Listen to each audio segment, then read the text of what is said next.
আসসালামু আলাইকুম। আপনারা যারা ১৬ ডিসেম্বরের আগে একটা ব্র্যান্ড নিউ স্মার্টফোন কেনার কথা ভাবছেন, তারা কিন্তু অলরেডি একটা ভালো ডিসিশন নিয়ে ফেলেছেন। কারণ ১৬ ডিসেম্বরের আগে আপনি আনঅফিসিয়াল, ইউজড অথবা যেকোনো ফোন কেনেন না কেন, সেটা যদি বাংলাদেশের নেটওয়ার্কের মধ্যে ১৬ ডিসেম্বরের আগে অ্যাক্টিভ হয়ে যায়, তাহলে এই ফোনটা কিন্তু অটোমেটিক্যালি অফিসিয়াল হয়ে যাবে। আজকের এই ভিডিওটাতে আমি আপনাদের সাথে ৩০,০০০ টাকার আশেপাশে ৩টা ব্র্যান্ড নিউ স্মার্টফোন শেয়ার করব, যেগুলো গেমিং থেকে শুরু করে ফটোগ্রাফি, ভিডিওগ্রাফি কিংবা কন্টেন্ট ক্রিয়েশনে আপনার জন্য এই বাজেটে বেস্ট হতে পারে। তো চলেন কথা না বাড়িয়ে ভিডিওটা শুরু করা যাক।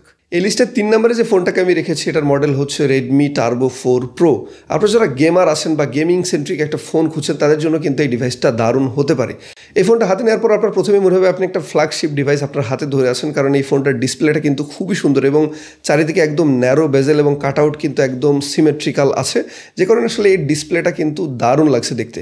এই ফোনটাতে 6.8 ইঞ্চের একটা অ্যামোলেড প্যানেল ইউজ করা হয়েছে, যেটা রেজুলেশন ফুল এইচডি প্লাস। সেই সাথে এই ফোনটায় কিন্তু একটা ফ্ল্যাগশিপ লেভেলের প্রসেসর ইউজ করা হয়েছে, যেটার মডেল হচ্ছে স্ন্যাপড্রাগন 8s Gen 4। এটা মেইনলি স্ন্যাপড্রাগন 8 Gen 4 এর একটা লাইট ভার্সন বলা যায়। আপনি এই প্রসেসরটা দিয়ে কিন্তু ইজিলি ফ্ল্যাগশিপ লেভেলের গেমিং এক্সপিরিয়েন্স করতে পারবেন, অর্থাৎ কল অফ ডিউটি থেকে শুরু করে পাবজি, ফ্রি ফায়ারের মতো গেমগুলো কিন্তু আপনি হাই গ্রাফিক্সে ইজিলি খেলতে পারবেন। সেই সাথে ফোনটায় কিন্তু র্যাম আছে 12GB 16GB পর্যন্ত র্যামের একটা সাপোর্ট পাচ্ছেন। সেই সাথে স্টোরেজ পাচ্ছেন 256 থেকে 1 টেরাবাইট পর্যন্ত। এছাড়া এই ফোনটায় পেছনের দিকে 2টা ক্যামেরা ইউজ করা হয়েছে। এর মেন সেন্সর হিসেবে আছে 50 মেগাপিক্সেলের একটা ক্যামেরা, সেই সাথে 8 মেগাপিক্সেলের কিন্তু একটা আলট্রা ওয়াইড সেন্সর আপনি পাচ্ছেন। এই ফোনটাতে কিন্তু কোনো ধরনের কোনো টেলিফটো লেন্স ইউজ করা হয়নি। আমি আগেই বলেছি এই ফোনটা মেইনলি গেমিং সেন্ট্রিক, অর্থাৎ যারা গেমার আছেন তাদেরকে টার্গেট করে বানানো হয়েছে। তারপরে এই ফোনটা দিয়ে কিন্তু আপনি বেশ ভালো ফটোগ্রাফি করতে পারবেন। এছাড়া এই ফোনটা দিয়ে কিন্তু 4K 60 FPS পর্যন্ত আপনি ভিডিওগ্রাফির সুবিধা পাচ্ছেন। এই ফোনটার সামনের দিকে 20 মেগাপিক্সেলের একটা ক্যামেরা ইউজ করা হয়েছে, যেটা দিয়ে আপনি 1080pতে ভিডিওগ্রাফি করতে পারবেন। এবং এই ফোনটায় কিন্তু ম্যাসিভ ব্যাটারি ইউজ করা হয়েছে, অর্থাৎ 7500 mAh এর কিন্তু আপনি পাওয়ারফুল ব্যাটারি পেয়ে যাচ্ছেন। সেই সাথে 90 ওয়াট পর্যন্ত ফাস্ট চার্জিংয়ের সুবিধা পাচ্ছেন।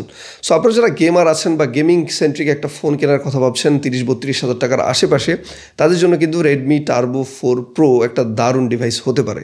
এই লিস্টে 2 নম্বরে যে ফোনটাকে আমি রেখেছি, এটার মডেল হচ্ছে মোটরোলা S60 ফিউশন। এই ফোনটা বর্তমানে বাংলাদেশের মার্কেটে 27 থেকে 28 হাজার টাকার আশেপাশে পাওয়া যাচ্ছে এবং এই বাজেটের মধ্যে এটা কিন্তু একটা ভ্যালু ফর মানি ফোন। আপনারা সবাই জানেন বাংলাদেশের মার্কেটে লো বাজেট থেকে শুরু করে মিড রেঞ্জ সেকশনে কিন্তু মোটরোলার একটা ব্যাপক জনপ্রিয়তা আছে, কারণ মোটরোলার ডিভাইসগুলো অল্প টাকার মধ্যে কিন্তু খুব ভালো ভালো স্পেক অফার করে থাকে। মোটরোলা S60 ফিউশন এই ফোনটাই কিন্তু 6.67 ইঞ্চের একটা POLED প্যানেল ইউজ করা হয়েছে এবং এই ডিসপ্লেটা কিন্তু কার্ভ। সেই সাথে এই ফোনটার ডিজাইনটা কিন্তু খুবই সুন্দর। আপনারা যারা কার্ভ ডিসপ্লে পছন্দ করেন তাদের কিন্তু অবশ্যই এই ফোনটা খুবই ভালো লাগবে, কারণ এই ফোনটায় কিন্তু অনেক কার্ভ একটা ডিসপ্লে ইউজ করা হয়েছে।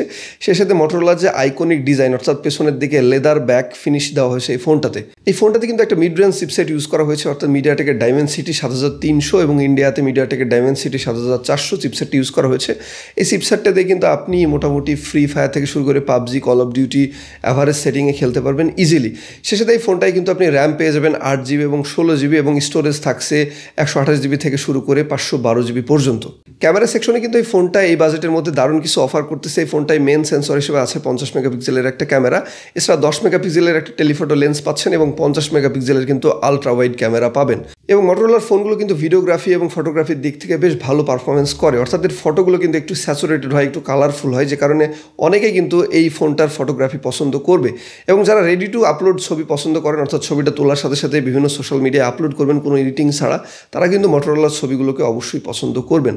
এই ফোনটা দিয়ে আপনি সর্বোচ্চ 4K 30 FPS ভিডিও করতে পারবেন, যেটার ভিডিও কোয়ালিটিও খুবই সুন্দর। মোটরোলার বেশ কয়েকটা ডিভাইস আমি অনেকদিন ইউজ করেছি। লাস্ট যে ডিভাইসটি ইউজ করেছিলাম সেটা হচ্ছে মোটরোলা S30 ফিউশন। ওই ফোনটা ইউজ করে আসলে আমি মোটরোলার সক্ষমতা বুঝে গিয়েছিলাম, কারণ ওই ফোনটাতে দারুণ ভিডিও করা যেত এবং ছবির কোয়ালিটি কিন্তু খুবই সুন্দর ছিল। এছাড়াও এই ফোনটার সামনের দিকে কিন্তু 50 মেগাপিক্সেলের একটা সেন্সর ইউজ করা হয়েছে, যেটা দিয়ে আপনি কিন্তু দারুণ সেলফি তুলতে পারবেন। এই ফোনটাতেও 5200 mAh ব্যাটারি ইউজ করা হয়েছে। সে সাথে 68 ওয়াট পর্যন্ত সুপার ফাস্ট চার্জিং সাপোর্ট করে এই ফোনটা। সে সাথে আপনি কিন্তু বক্সের মধ্যে 68 ওয়াটের চার্জার পেয়ে যাচ্ছেন।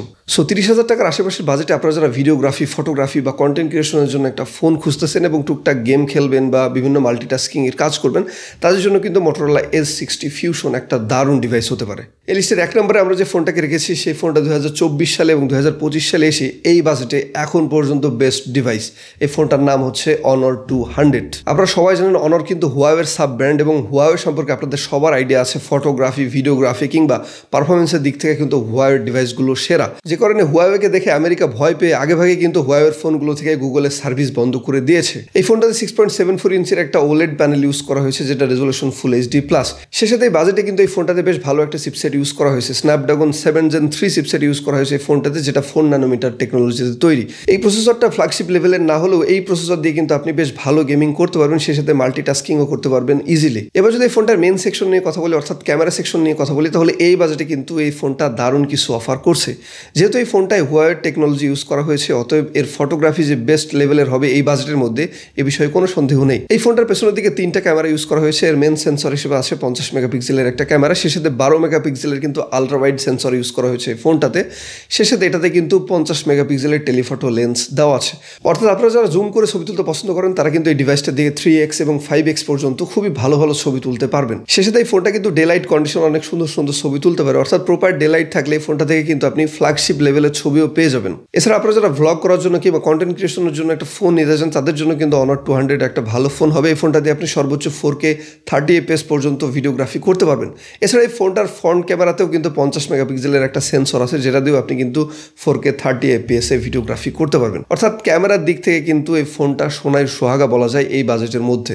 এছাড়া এই ফোনটাতে কিন্তু 5200 মিলিঅ্যাম্পিয়ারের ব্যাটারি ইউজ করা হয়েছে, সে সাথে কিন্তু 100 ওয়াট পর্যন্ত ফাস্ট চার্জিং এর সুবিধা আপনারা পেয়ে যাচ্ছেন। সো আপনারা যারা 30,000 টাকার আশেপাশে কন্টেন্ট ক্রিয়েশন করার জন্য, ভিডিওগ্রাফির জন্য, ফটোগ্রাফির জন্য একটা বেস্ট ডিভাইস খুঁজতেছেন, তাদের জন্য কিন্তু Honor 200 একটা দারুণ ফোন হতে পারে।